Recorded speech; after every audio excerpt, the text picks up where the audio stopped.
my top 10 movies. Now, this first movie on the list was introduced to me as the perfect movie. Now, no movie is perfect, but with an introduction like that, you're going to end up watching it, right? And if watched at the right time, or when I watched it and that last scene came up, I did think, yeah, it's only... Well, at number 10, I place the film The Lives of Others, written and directed by Florian Henkel von Dennersmark. Possibly the perfect movie.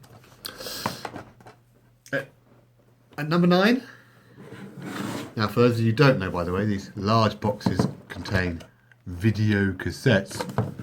But at number 9, I place Dog Soldiers. Squaddies v Werewolves. What's not to like? Proper British blokes getting proper shredded. At number 8, I have to place a movie, and I'm sorry, there's not a little copy here. Casablanca. Now, I have an ongoing dispute with my long-term partner, who refuses to watch it because it's black and white.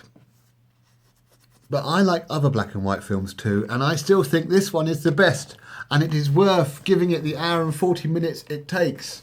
It is a beautiful love story set against the backdrop of war, but it does not start like you'd expect, and it does not finish like you'd expect.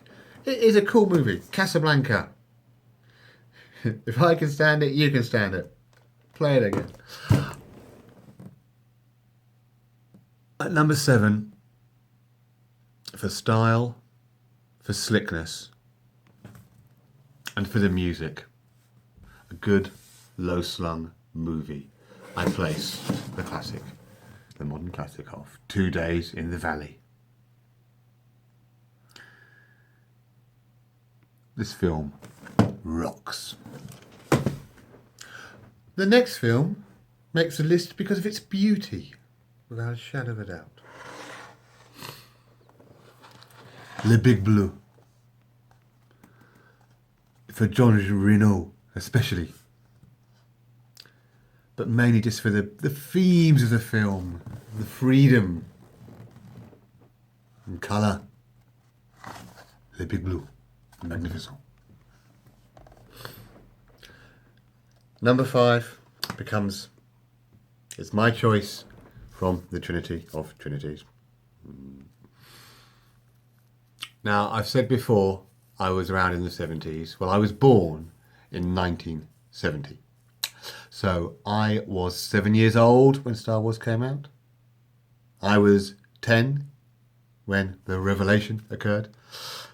And I was there, one of the first in the queue to meet the Ewoks in 83.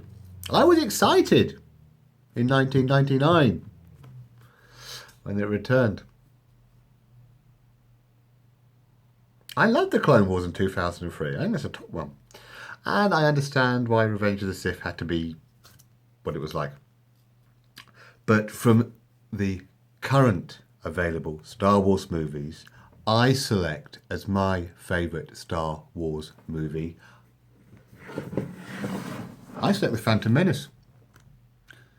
Because after a 16-year wait, it did not let me down. Because the effects are a lot better than the 70s, 80s films. And because it's fun. Phantom Menace from the Trinity of Trinities at number 5. And number 4,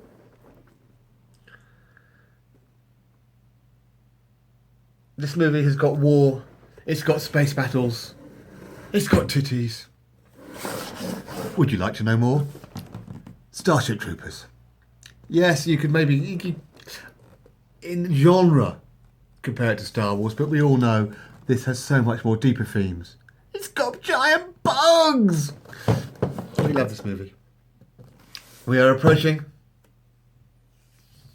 the top 3. And number 3, the final space movie on the list, and the final video cassette, which you can see I purchased for the very good price of $3.99. I will not remove that sticker. I was quite proud of the price. But the movie that opens with a starship crashing onto a planet.